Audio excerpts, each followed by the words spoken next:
What would constitute a well-read HR and L&D practitioner? What would that list look like? What are the kind of key touchstones? That sounds like a topic for a podcast in and of itself. Oh yeah, of course. Yeah, we could do that. Hello and welcome to the GoodPractice Podcast, a weekly show about work, performance and learning. I'm Ross D, and this week we're doing something a little bit different. We're picking up Owen's question from episode 103 and running with it, albeit with a slightly different slant. Instead of a list of HR and L&D classics, we're going to focus on non-fiction books that we think L&D professionals could learn from. Here with me to share a few of their favourites are podcast regular Owen Ferguson. Hello, Owen. Hi, Ross. Frequent guest Gemma Tursey. Hello, Gemma. Hello, Ross. And as worlds collide, the Corbett to my Barker, Mr. Ross Garner. Oh my goodness, it's Quantum Baby. Two Rosses in the same room. So Owen, seeing as this episode was your idea in the first place, do you want to get us started? What's the first book on your list and why did you choose it? Sure. So first of all, it was really difficult to narrow the short list. And the other thing I think is worth mentioning is I popped out a tweet to say that we were recording this episode, wondering whether anyone had any recommendations. And I thought I might get 3 or 4 responses back, but 30 people responded with a list of over 60 books. So first of all, I want to say thank you to everyone who responded, but also to say we are not going to be able to cover off all of those books and mention them in this podcast. But what we will do is we will write them up. And the reason I mention all that up front is because my first choice is Bad Science by Ben Goldacre, which was also recommended by David D'Souza, who has appeared on the podcast previously, and Rachel Burnham. So regular listeners to the podcast will know I am a fan of evidence-based practice. I think that's fair to say. But much of this has taken off... It's taken off in the domain of management in recent years. What we're doing really is we're adapting the revolution that took place in medical science that's been happening over the last few decades. And Bad Science is, in my opinion, the best introductory text on what good evidence looks like and how to go about collecting it and understanding it. So Ben Goldacre, the author, he's a irreverent, sometimes caustic critic of health reporting in the news, and for many years he wrote a column in The Guardian looking at a recent health news story, but unpicking it and usually finding the reporting wanting in some way. And what I like about Bad Science is that it's not just about debunking a particular story. It's that when scientific claims are wrong, or when reporting about scientific claims is wrong, it's often wrong in an interesting way, which makes it a really good teaching tool to explain how science works. And that's what Ben Goldacre does in Bad Science. He shows you the basics of evidence-based practice using bad health news reporting as a vehicle for doing that. So if you want to get a better understanding of how science works, how to figure out what works and what doesn't, in an easy to understand and funny format, well, I find them funny, then this is the book for you. And the other thing that I would say is that Bad Science is brilliant. His follow-up, Bad Pharma, is like taking an advanced level next step. So it looks even more sophisticated ways that you can be tricked into thinking that something works. So that's my first pick.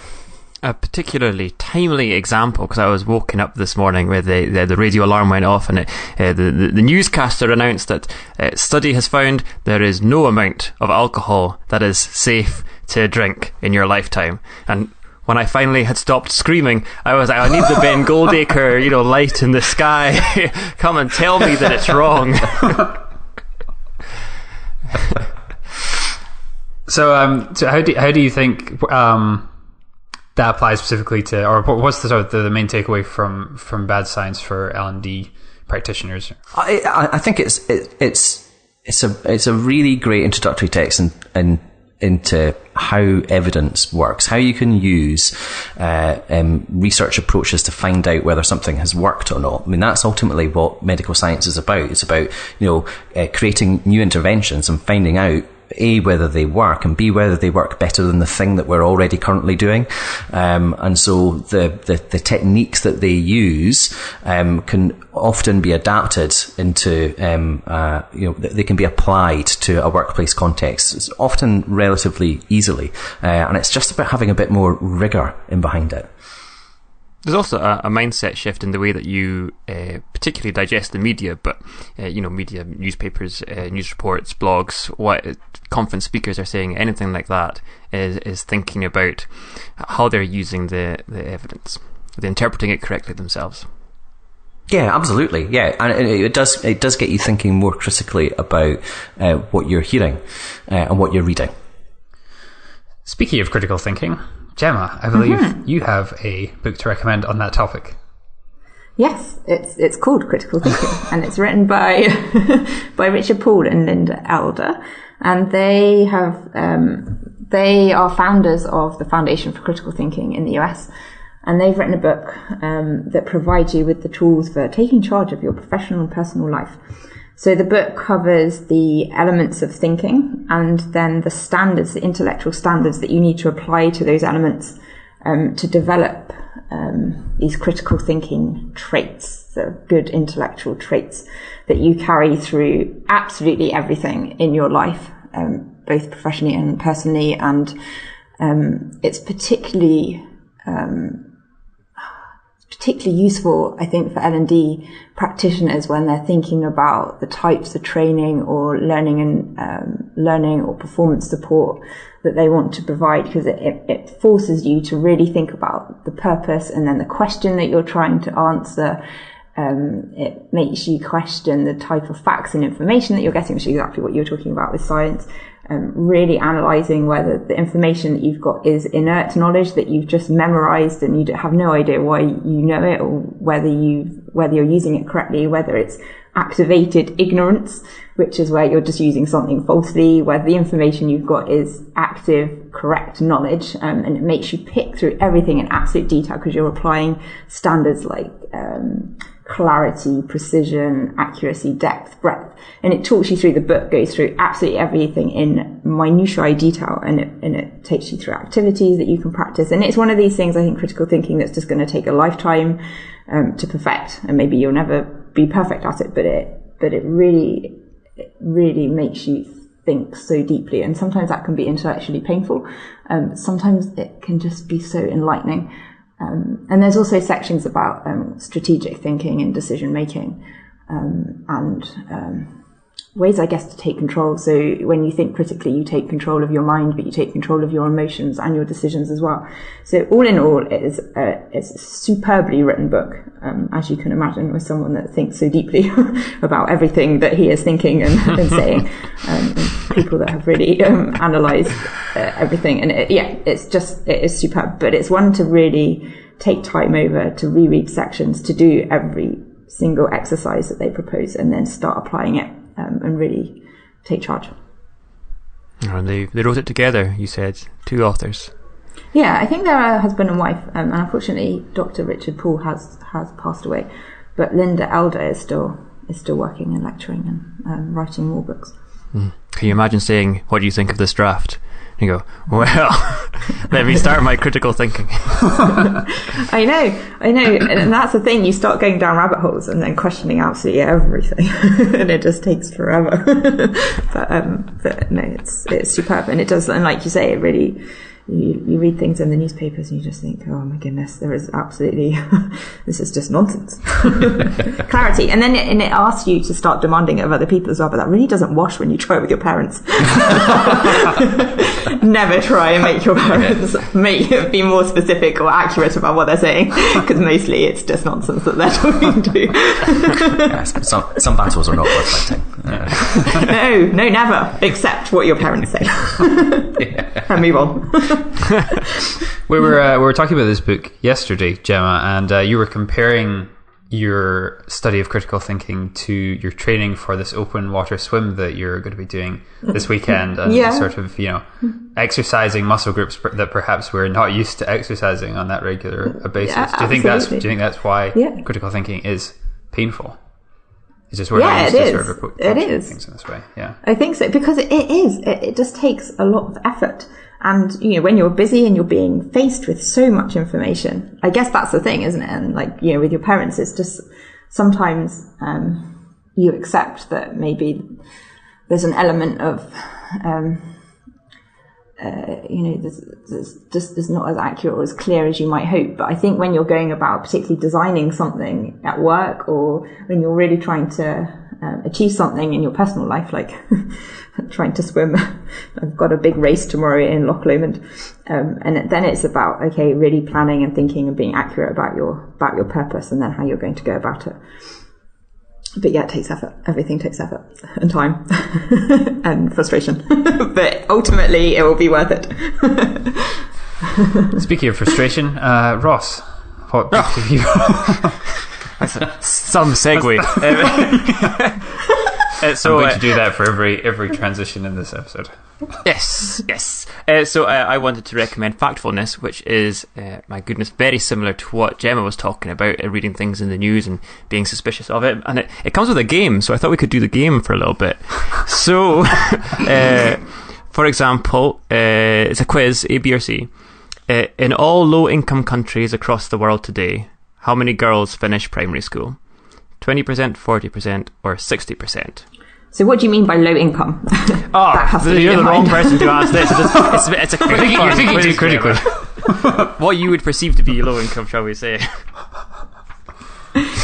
So I would say probably C. It is indeed C. It's 60% of girls finish primary school in low income. We found another good one. What is the life expectancy of the world today? 50, 60, or 70 years? The life expectancy of the average person in the world. Oh, the average person. I thought you said what's the average life expectancy of the world. Of the world. I did say that. 70 years. That is really disappointing.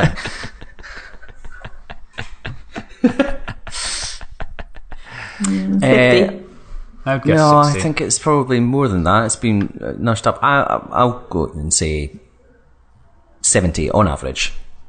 It is 70, yeah, it is 70. Oh. How did the number of deaths per year from natural disasters change over the last 100 years? Has it doubled, remained the same, or decreased to less than half? Oh, it's decreased to less than half. Of course it has. Oh, and you're the wrong person to do this with. So in this book, author Hans Rosling I'm seeing a pattern in these questions.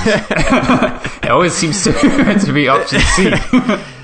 You get the gist. So Hans Rosling talks in this book about speaking to the World Economic Forum at Davos, and he has these questions that he does on stage, and he was terrified that everyone was going to get the right answers, because then his whole shtick is ruined for the next 40 minutes.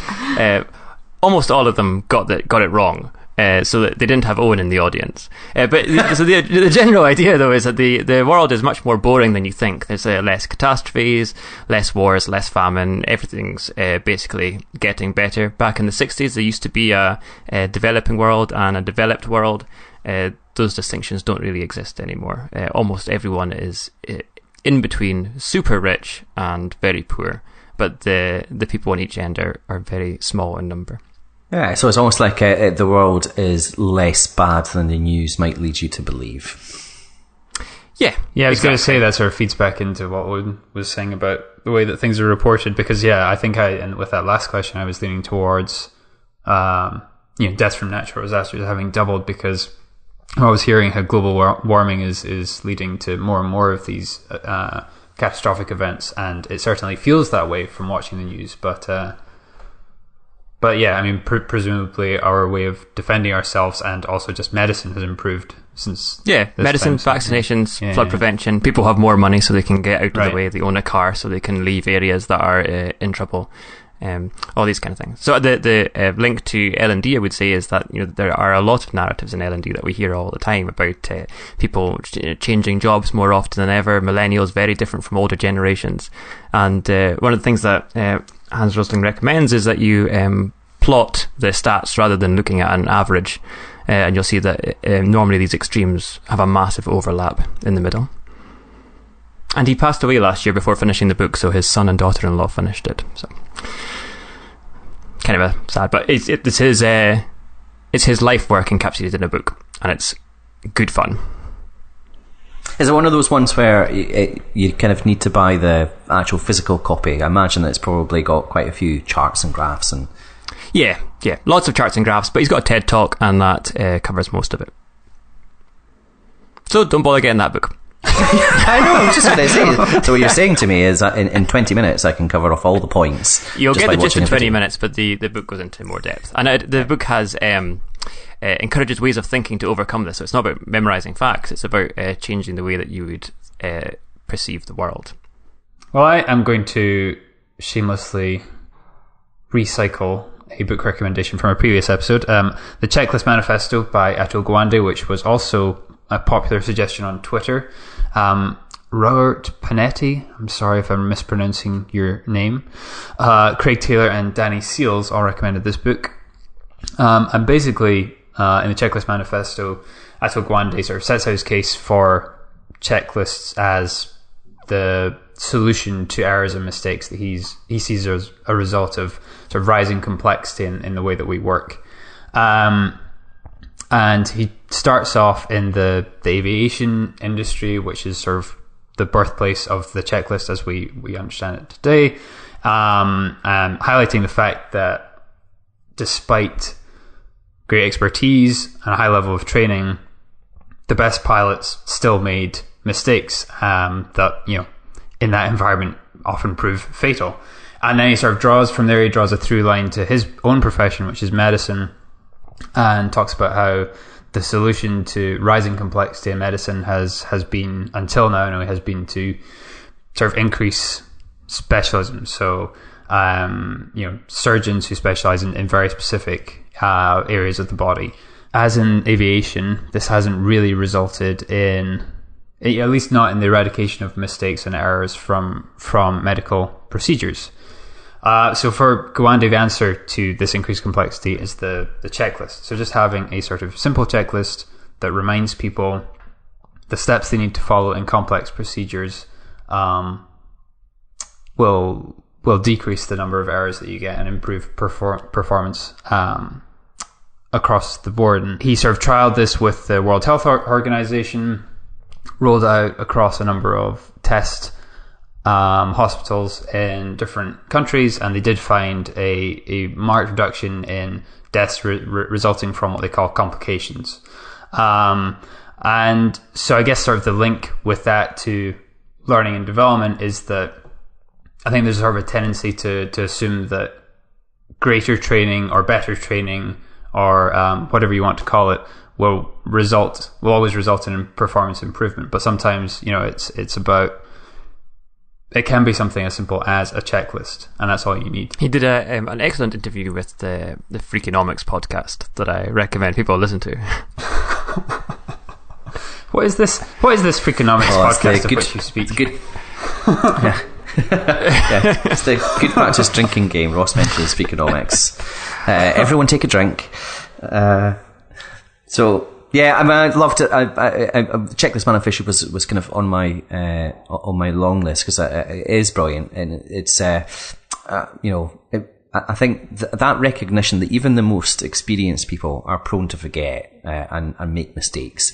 The checklists are all about reducing complexity, and so alongside the brilliant examples he gives, he also gives you guidance on how to create a great checklist. It's an incredibly practical book as well as winning you over to the idea. So I would say, they're practically the ultimate performance support resource. They're like, almost a platonic ideal of what a performance support resource is supposed to do. So it fits in very closely with some of the work that we do here. Grant, Owen, what's your next book? So the next one I've got is Creativity Inc. by Ed Catmull, which is another one I may have mentioned before because I am nothing if not repetitive. But I can't not nominate this one because I genuinely think it's it's the best business book I've read over the last 10 years. So Ed Catmull is the president of Pixar and Walt Disney Animation Studios, and when he was a child he wanted to be an animator, but decided that he didn't have a talent for it, so he focused on maths and science instead. But he was enrolled in university during the 70s, involved in, and he saw the potential in computer graphics. So his life's ambition from that point was to create the first computer animated movie. And so 25 years later, Toy Story's released, he's achieved his life goal, it's driven him for 20 years, and he thinks, what am I supposed to do now? What do you do when you've achieved your life's ambition? And it took him a year to figure it out, but he realised that there was something special at Pixar, that the company and its culture was something that needed protecting and nurturing. And so this book is an exploration of what happens when an intellectually brilliant person turns their attention to becoming the best leader that they can be and growing a successful company with a sustainable creative culture. And so it's both, it's an exploration, but it's also incredibly practical. There's loads of methods and techniques that he's adopted and created and introduced in Pixar that you can use, that you can take into your own sort of practical working life or with your team. And he's proven that they can be transferred because he used those approaches to turn around Walt Disney Animation Studios when he took over them as well. So it's incredibly well written. It's a genuinely engaging story from an inspiring company. Yeah, that's one that's actually on my reading list. I haven't got around to reading it yet, but that was also something we had our team day yesterday with the Laps team, and that was his sort of brain trust idea that he refers to in that book is something that came up frequently. Yeah. I think that might have been because I think I did say to the Laps team after I read it, everyone should read this. Let's do a book group. Yeah. And for a while we did do brain trust, and then we kind of stopped, but we are reinstigating it. Gemma, what's your second recommendation? Well, I'm going to be sneaky and do two because the first one is really quick. It's called Visual Storytelling, and it is a book of infographics, but it covers things like how you present news and science and technology and geography, maps, the modern world. But half of it is showcases individual artists, and there's a couple of pages for each artist, and it explains their thinking process behind how they capture the data and then use it, and the types of graphics that they select and the typography. And there's some absolutely stunning examples in there. So it's just really good. I dip into it all the time for inspiration, and it's just really helpful for L&D people, I think. And the second one it's a bit of a curveball. It's called Happy Cities by Charles Montgomery, and he's an urbanist, and he talks about he tells lots and lots of stories about how cities have developed and the thinking behind things like why have these big suburban centers sprung up in America, and why sidewalks or pavements are wide, why they're narrow, and what effect they have on our environment, and trees, and how our external environment is designed, how it has a massive impact on our happiness and how we experience our lives. And I think it talks a lot about psychology, and I think although we're not designing outside spaces and we're not urbanists, but it does contain a lot of messages about the types of spaces that we live in and we exist in and we create up for ourselves, and how that can affect how we are and just how we whether we learn well and whether we perform well. And so I think that there are some good messages in there for L&D people as well, and it's just fab. It's just such a good read. So it's great. I've never heard of that. Yeah, it's a classic. I feel like it nicely links into my next choice, which also I've got written here. It's about structuring rewards, designing working environments, thinking about motivation. It's a fabulous book by a couple of wonderful writers, Stephen Levitt and Stephen Dubner. It's Freakonomics, which introduced me to the world of behavioural economics, and then the idea that people respond to incentives, but not necessarily just cash. So some of the examples that they use are, why do drug dealers still live with their mothers? It's because drug gangs form basically the same structure as any other corporate organisation, where someone at the street level selling drugs gets about $3.30 an hour. But they might at some point become a millionaire if they just keep climbing. So it's a very attractive proposition. Another area they look at is a controversial one, the impact of legalising abortions in the US on crime rates 20 years later. So crime went down 20 years after abortions were legalised. They do argue it's not an argument for an abortion, but an attempt to explain why it happened.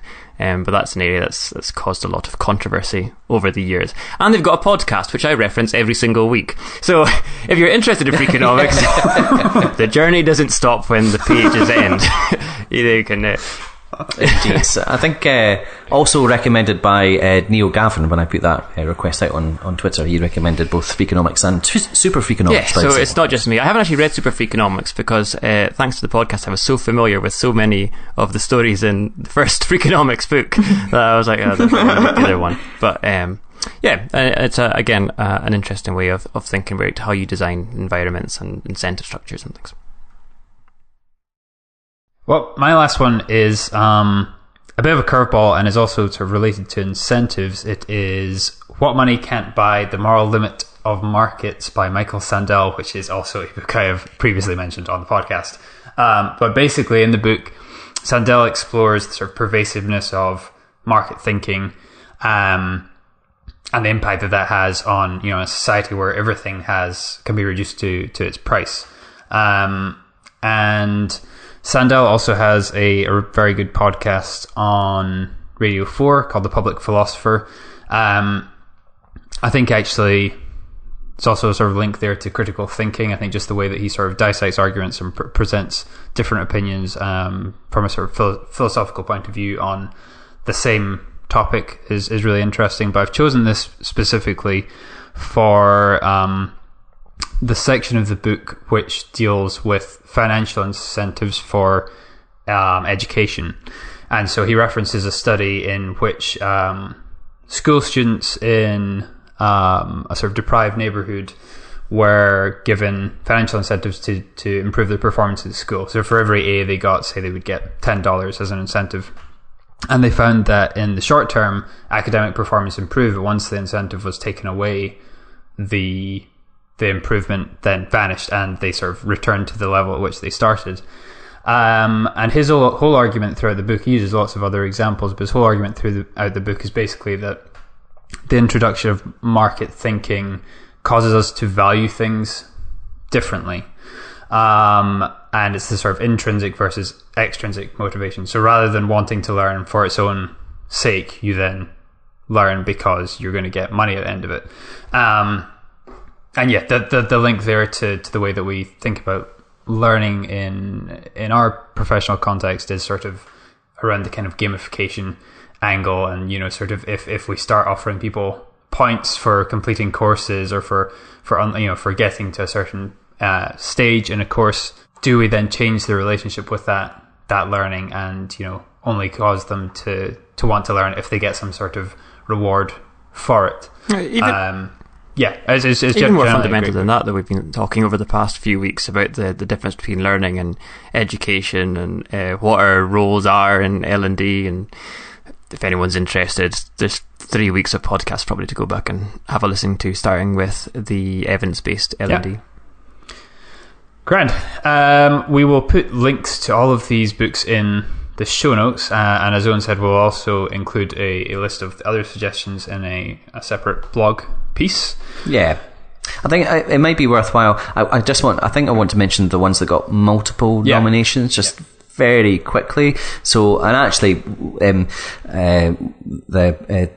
first one is kind of, it's like it goes alongside the Checklist Manifesto quite well, I think. So Black Box Thinking by Matthew Syed, which was recommended by David Hayden and Michelle Parry-Slater, is basically a call for us to confront our mistakes with more candour and resilience. And it highlights how the aviation industry has created an astonishingly good safety record because confronting mistakes has become part of its culture. So that's a brilliant book. I would thoroughly recommend that as well. And then there are a few that I've not read, but I've made it onto my reading list now. So there's The 4-Hour Work Week by Tim Ferriss, which is recommended by Lloyd Dean and Wes Atkinson. And it's from reading the summaries of it, sounds like it's the story of how Tim Ferriss applied the Pareto principle, so that 80% of your productivity comes from 20% of your time. He applied that to his entire life and made the bold claim that you can get an entire week's worth of work done in 4 hours. I'm not convinced by that, but I'm going to read it to find out. Does he not go down the thing of, this might be completely wrong, I might be conflicting with someone else, but basically outsourcing your job so you can focus on setting up a startup? Yeah, I think it's looking at all the things that you're doing and which stuff do you have to do, what's the the value add stuff, and which stuff can you shift off or not do or get someone else to do for you. And alongside that, there was a book called Essentialism, The Disciplined Pursuit of Less by Greg McKeown. That was recommended by Danny Seals and Jamie Good. Sounds very similar in concept to the 4-hour work week, in that it's about taking a disciplined approach to identifying where you make the biggest difference. There's one that I hadn't heard at all of, but is now definitely, actually, I think it's the next one I'm going to do. It sounds fascinating. It's called Turn This Ship Around by David Marquette. That was recommended by Gary Turner and Michelle Parry-Slater again. And so David Marquette is a US nuclear submarine commander who took one of the poorest performing submarines in the fleet and turned it into one of the top performers. And at the heart of that is a message of empowerment, not just that empowering your staff is a good thing, but how do you actually make it work? How do you stop people from reverting back to their previous behaviour? So that sounds really quite interesting. And there were a couple of books recommended that I thought went quite well together. They are all about how to get your head around numbers. So if you're an L&D person who wants to become more sophisticated in your understanding of data, there's 2 recommendations that will absolutely help with that. One is The Drunkard's Walk by Leonard Mlodinow, which is recommended by David D'Souza, and there's also The Tiger That Isn't by Michael Blastland and I think it's Andrew Dilnott. That was recommended by Rachel Burnham. Both of those are fantastic at opening your eyes to how statistics can help make sense of a complicated world. Can I throw Naked Statistics in there as well by indeed. Charles Whelan? Yes. I think, yeah. A similar vibe. Excellent. Well, we'll move on now to our regular feature. What I learned this week, where we reveal... Oh, sorry. Pavlovian. It's like a reflex. Oh dear, that's it. Oh, you come in with your game all prepared and you just couldn't help yourself. Well, Owen, as usual, come to you first. What have you learned this week? So the upshot, which is the New York Times data journalism offshoot, ran a story about a controlled trial that was run on an employee wellness program in Illinois in the States. So I will caveat this slightly in that I've not read the actual study itself yet, but the upshot's usually pretty solid in its reporting on this. It's one of the sources that I would trust to give an accurate representation. So the University of Illinois had almost 5,000 volunteers to participate in this study, 1,500 of whom were put into a control group who didn't get anything, and the rest got a full, rich wellness program which involved health screening, an assessment, and then a series of activities such as classes on weight loss, exercise classes, Tai Chi, smoking cessation, financial wellness classes. And when the researchers followed up a year later, they found no difference, no improvements, or no difference in the improvement between the people who had participated in the program and the people who were in the control group. And so in the story, I thoroughly recommend the story. There's all sorts of goodness about the differences between an observational study and a randomized controlled trial. But what I took away from it is that we are going to have to get a lot more inventive and sophisticated with our approaches if we're actually going to have an impact on the wellness of people at work, because it's quite clear that that program, which sounds fairly typical, actually is probably bigger and more robust than a lot of wellness programs that are put into place. But if it's not making a difference, why are we doing them? I think the Freakonomics approach to that problem would possibly be to give people a threshold at which they had to run, say 20 minutes, whatever distance, and fire them if they failed to meet it. It's the caring approach of the Chicago School of Economics. No, that's not a real Freakonomics example. That's just the kind of thing that they come up with. Gemma, what did you learn this week? Can we go to Ross first? Ross, what did you learn this week? Sure, but I'm going to go really fast. I learned a new word from the West Wing Weekly podcast, which is zeugma, which is where you use a word in a sentence to mean two different things. Like, I made up my bed and my history of excellent performance at work. So the word made up is used for two different things. Or another example, my driving license and my pet cockatoo both expired last week. So I just thought that was a fun word, Zugma. And it's amazing how often you'll hear it and then go, Zugma. I got nothing but Zugma jokes all week after Ross discovered this. It's delightful. Well, mine is also language related and comes from another podcast, 99% Invisible, which I think I've cited fairly frequently. So I'd never heard of this before, but it is the interrobang, which is a different kind of end mark. So in the English language, there are 3 end marks. There's the full stop or the period, the question mark, and the exclamation mark. And the interrobang was an attempt to add a 4th end mark. It was created by Martin Spector, who was I believe, the head of an advertising agency, and he remarked that a lot of advertising at the time that was on television or radio involved rhetorical questions that were delivered with sort of emphatically.